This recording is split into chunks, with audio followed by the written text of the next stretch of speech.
Hi guys, welcome back. So today we're going to be playing some Bloodborne. I've got Sergey here with me. Hello.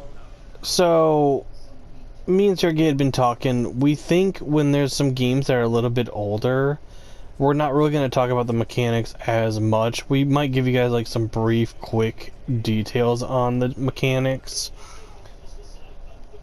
But the majority of it's going to be us just having conversation maybe about the game in general, about like how we feel about it, things that we feel or believe, or we'll talk about other topics while doing so. There's actually a topic that I've been wanting to bring up, but anytime I do so, Sergey is like, oh, heck no. You keep me away from that stuff. And I laugh because it's the perfect thing to bring up. So I in expectance of us playing have properly already saved an appearance for what I want it to look like. So we'll be able to get straight into the episode. Something that I hate is we did film an episode, sadly we lost it due to technical errors, and in it I beat the werewolf at the beginning of this game with just my fist, which is the first time I've ever done it, and sadly it's lost to the annals of history, never to be found again. Well, as long as you kept it, you could get the clip with editor and put it up later.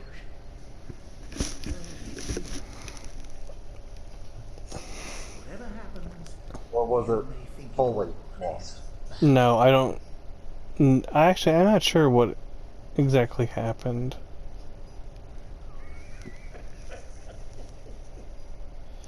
I don't know if I accidentally deleted it or if it's still there. I'll have to take a look into my files and see. Okay. So, for our fans who are into Lovecraft, this game is said to have a lot of Lovecraftian influences. I was trying to think of the right word. It does have a lot. Look at a lot of the bosses. Like, my real question is, what made Miyazaki want to be like, you know what, let's go with space squids? I don't know. I really don't. Like, he had his first two games, and it was like medieval, dark fantasy lore. And then he was like, we're going steampunky Lovecraft this time. Mm-hmm.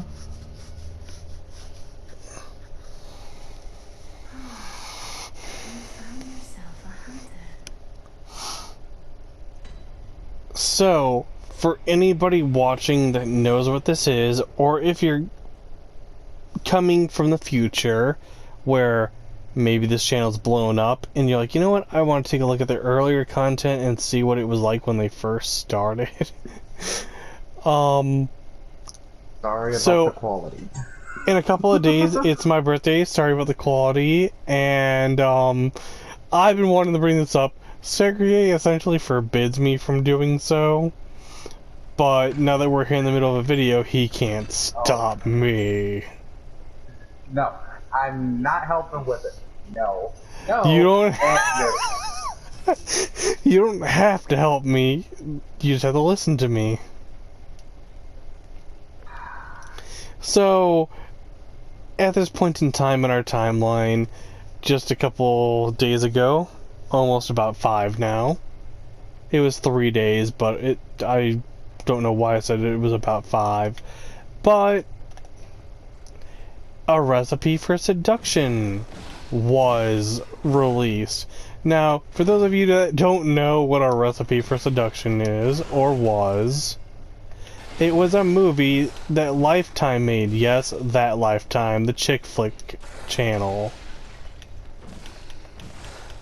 Uh, And it was funded by KFC in Lifetime, telling the story of a young Harlan Sanders who fell in love with a rich girl.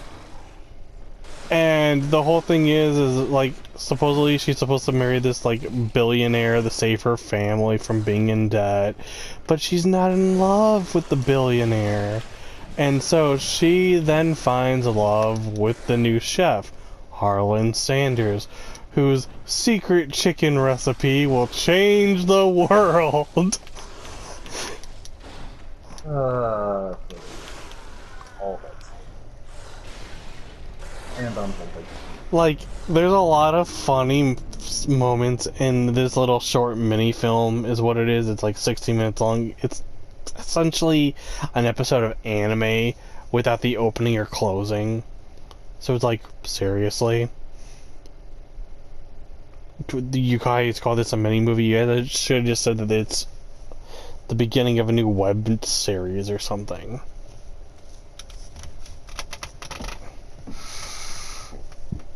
But the guy that plays Colonel Sanders is Mario Lopez, so it's like hilarious. And he gets called Chicken Man in the movie, and like at the end of the movie they set it up for a sequel, and the guy that was like in love with the girl's mom ends up being like, I found them, is all he says, and he bites a piece of fried chicken and eats it, and then she's like, good. And everyone's just like, come again? Now, if I had to honestly look at the movie from a perspective of taking it seriously, the movie honestly isn't that bad. I would actually watch it again, like 9 out of 10 movie. Looking at it from like a serious movie critic's point of view. It was filmed well. Well, some of the script was not that great. You could tell that they purposely wrote it to try to be funny at the same time. So, it wasn't, like, honestly, that bad of a thing. Now, could the little thing have been better? Could it have been worse? Yeah.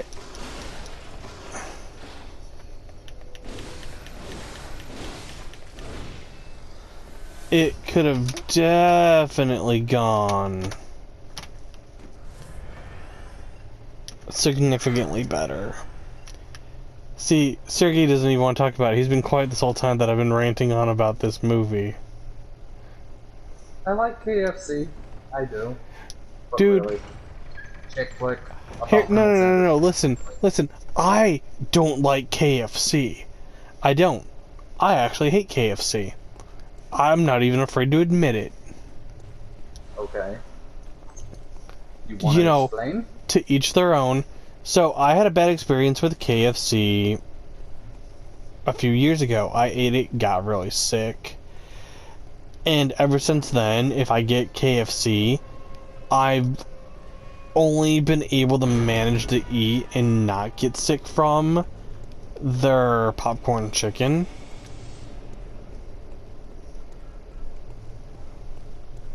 So if I'm ever gonna have KFC, it's gotta be popcorn chicken and only popcorn chicken. I won't eat anything else from them.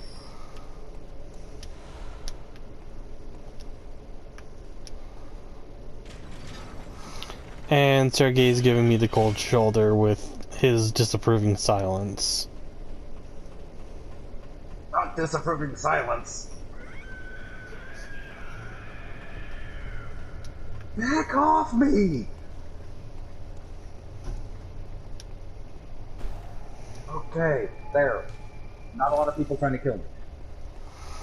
I understand about so not wanting to eat something again after it gets you sick.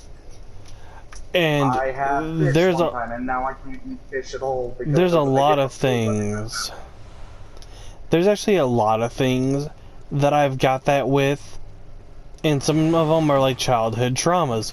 I guess we're talking about food in this episode, so boys and girls, we're gonna be foodies here. Mm-hmm. For me, one of the things that I had a childhood trauma with food-wise that turned me off and I never wanted to eat it ever again, like even to this day, if I put this, sorry, yeah, my tongue got a little tied there, but if I eat this specific food, or even attempt to, it makes me want to gag and puke. And everyone's like, that's blasphemy, how could you hate that? And I'm like, look, it's been something that's been with me since I've been a kid, I can't help it. And that would end up being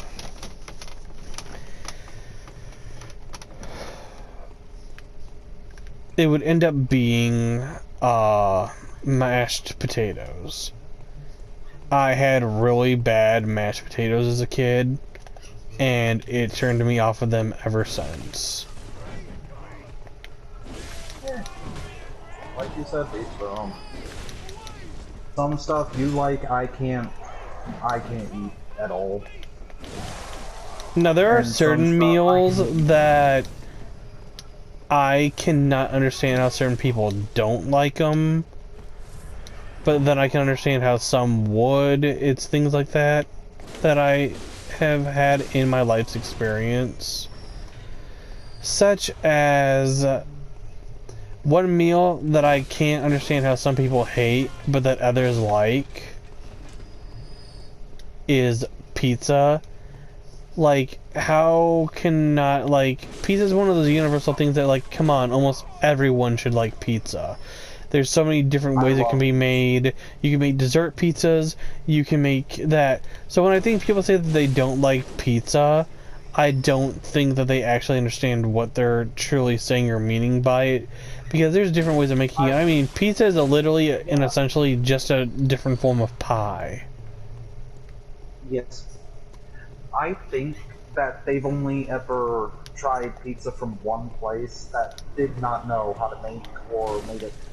That, or they didn't find the kind of pizza that best suits them. With Pizza Hut, but they do good pizzas, but they have a lot of grease on them.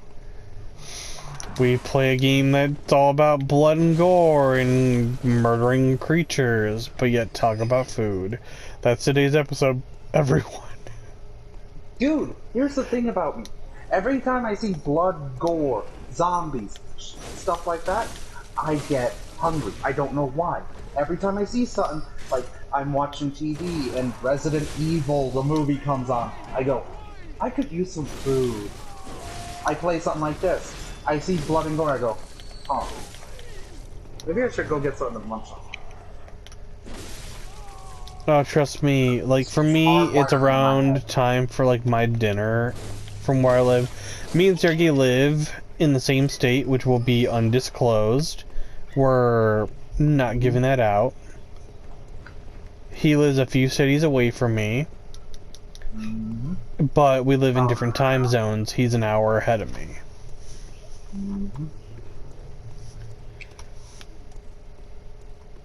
I am now, like, craving food.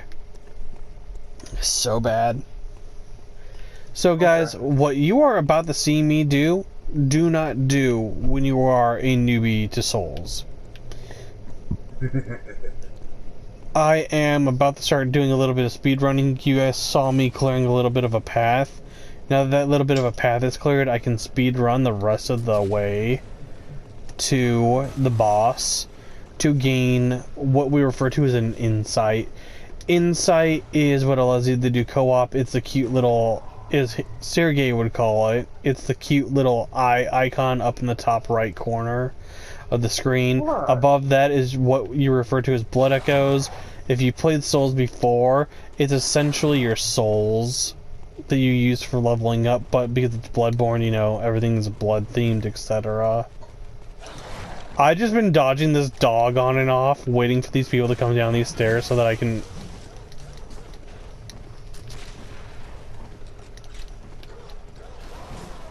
I'm so happy I went and got this.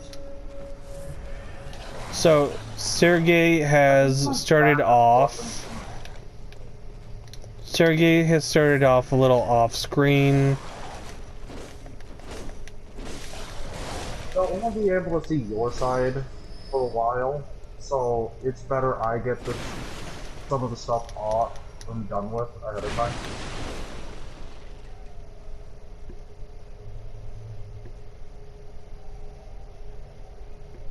I think my backup is gonna be my favorite weapon in all of Bloodborne.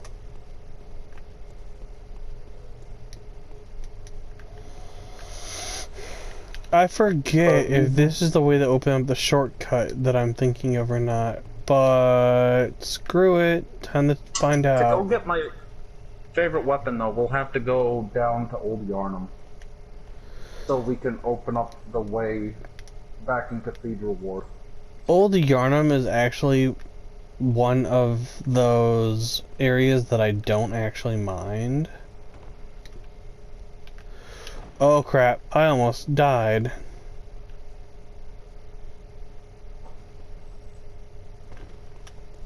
Come to me, that troll man.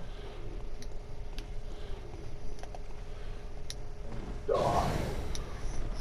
Sorry, I'm having a fun time just flattening the trolls with bricks. I'm sorry, what? Sir, you're dead. Stop making sounds.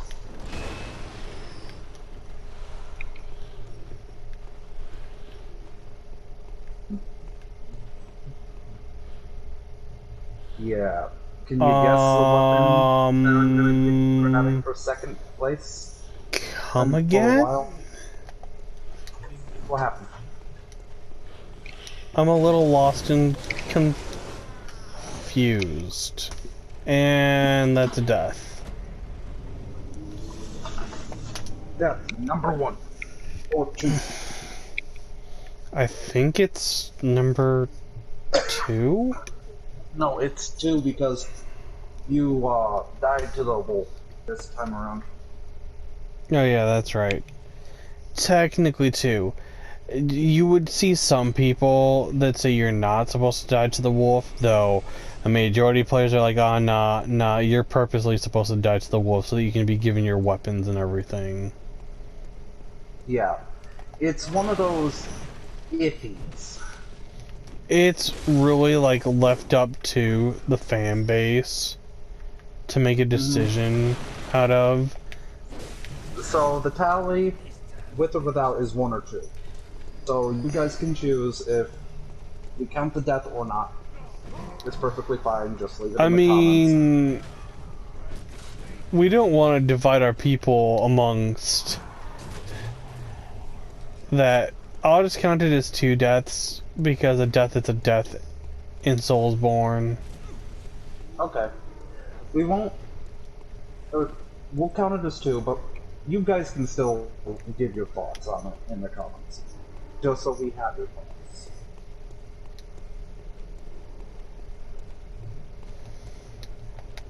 Because, why not?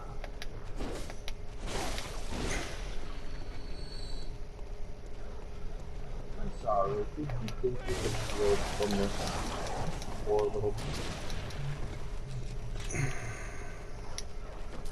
Turn around, smash. Okay. So... all waiting for you. I don't know if I have enough. Oh my god, death number 3. One thing about this game. So everyone, I might just literally name this episode Cerberus Dies a Lot, because we're almost done. We've almost been at this for 30 minutes, and all that's been happening is me dying. Oh my god, my character must be in, like, limbo or hell, because I'm suffering. I'm suffering by dying in over and over and over again and repeating my death. I'm literally being punished. Once again, So, another thing that we would like for you guys to comment about in the comments is, we were originally going to make our characters like priest of the church in Bloodborne, but we thought against it because of issues with religion and things of that nature, especially starting off early on with YouTube. But the Bloodborne church is kind of weird and cultish, but we didn't want to overstep. We didn't really want to overstep or do anything weird of that nature. So, yeah, I was gonna name my character Father Lorian, and have him be the type of priest that does power of Christ compels you and hits somebody in the face with a giant hammer. But yeah, I thought differently.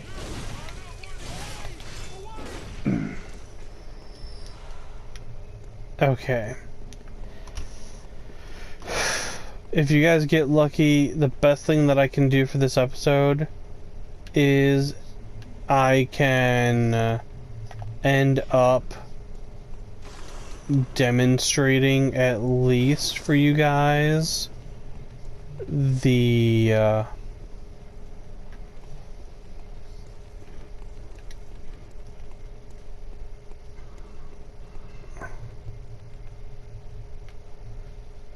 okay, I see where I'm at. I found the shortcut. Okay, cool. So, what I'm doing right now, guys, is that I'm opening up a shortcut in Bloodborne so that it can take you back to the first lantern that takes you back to the Hunter's Dream. That way, I can use it later for my purposes to help me get around.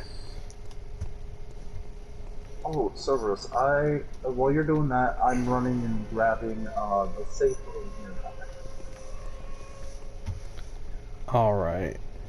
So, now that that's done, essentially, you guys are about to see death number 4 happen, because I'm about to go rush into the boss room, and to save me time, I'm just gonna die to it instead of using like a teleport item or something of that nature that would, say, teleport me out of the room safely, but I'd like lose my blood echoes.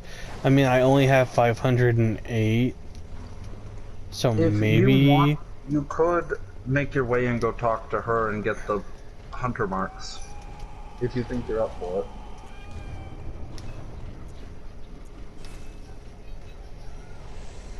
Okay, so I got the cleric beast unlocked.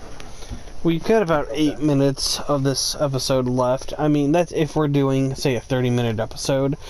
I think we could go ahead and maybe, for the fans, push just a little bit past our normal marker and go ahead and kill the boss.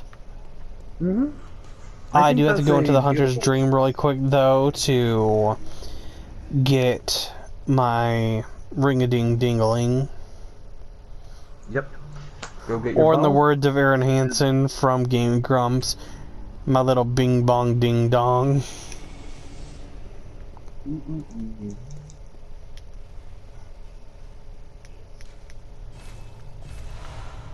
Okay. I'm ready to help you. And I'll have my spell one ringing. Wait.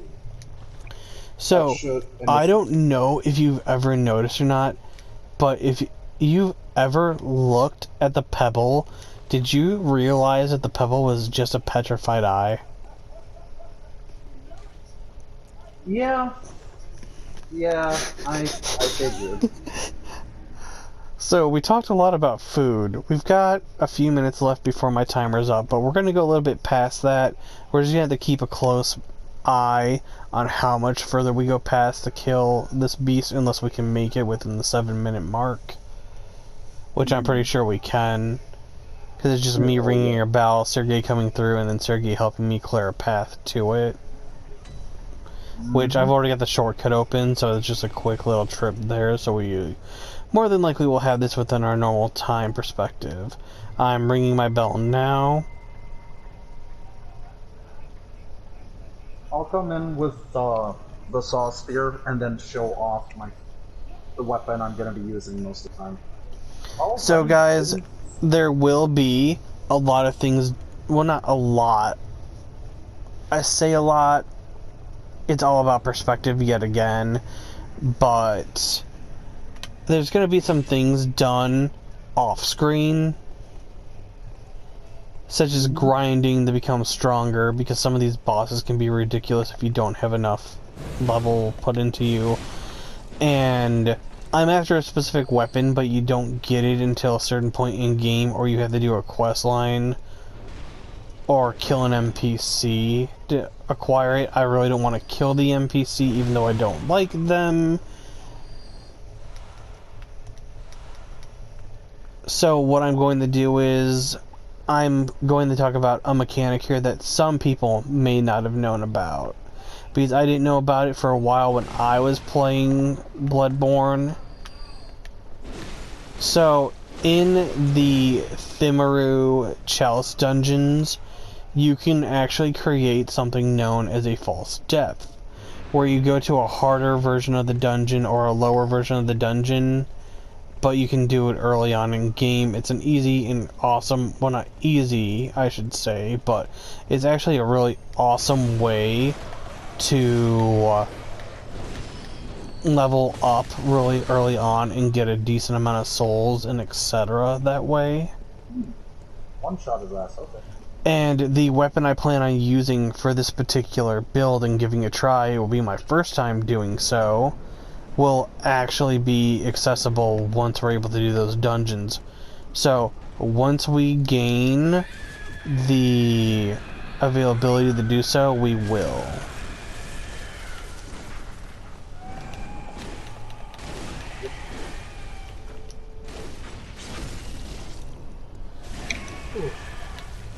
The game should actually be a little, honestly, easy for both me and Sergey when going through on this playthrough.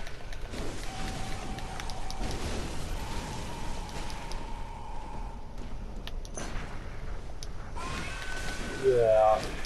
The enemies... Because the way that me and Sergey are doing this, both of us are technically going to be using strength builds, so we'll be doing lots of damage.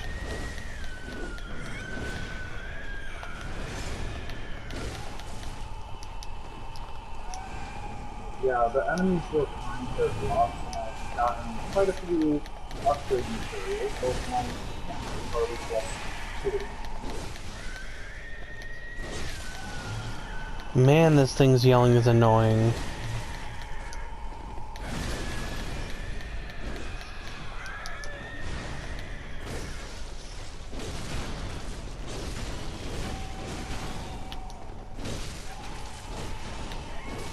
Goodbye, Cerberus. And conveniently, guys, we did that with enough time in our stuff to actually talk for just a little while longer. It is time to bid farewell. So, Sergey will be returning back to his world, and I'll be able to go back to the Hunter's Dream and start getting stocked up for the next episode, where we'll be taking on Father Gascoigne. Alright, guys, so I just want to leave you with this little note here and just say thank you, guys. By the way, happy holidays yet again, and don't forget to like and subscribe to our videos. Also, feel free to hit that notification bell so you can never miss an episode. And please leave comments to give us ideas of things that we could do, or to help even give us some pointers and tips that we might have not known about. Until then, guys, we'll see you in our next episode, and goodbye. Goodbye.